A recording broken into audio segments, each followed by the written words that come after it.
The Global Corruption Barometer report conducted by Transparency International ranks Uganda 9th in the world in soliciting and offering bribes, with 61% of its population saying they at least paid in the vice.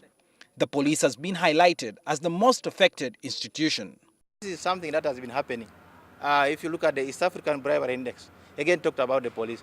If you look at the reports that are being released by the IGG, it again talks about police. So I think what it means is that police needs to look into the issues that are leading to corruption in police and see how to handle corruption within the police force. In East Africa, Uganda is second to Kenya, which is in 4th place internationally with 70%.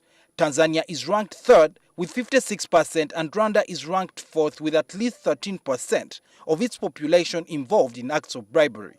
I think the problem now is that people have made corruption to be normal, especially in East Africa. People find it normal to pay a bribe. In some institutions, for example, if you want a business, it's normal. People will ask you, what is your percentage? Government officials have, however, criticized the criteria used by Transparency International in its survey. The Information Minister, Rose Namayanja, says government is working tirelessly to eliminate the vice. You can't interview 1,000 people and then say that we have interviewed Ugandans in a population of 34 and that it gives you a representative view.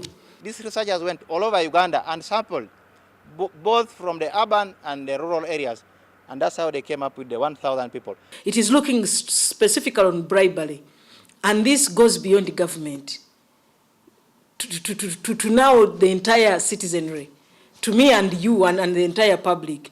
Because these are things with embezzlement, abuse of office, and causing financial loss, the Auditor General can detect. But here we are calling upon Ugandans to come up and say, this institution is asking for money. This survey by the Global Corruption Barometer was conducted in 107 countries, involving 114,000 respondents. This survey also indicates that the global corruption trend has increased tremendously in the last 2 years. Last year's findings alone also indicated that at least 1 out of every 4 people have offered or solicited for a bribe to acquire a service, with the African continent being the most affected. Suhail Mugawi, NTV.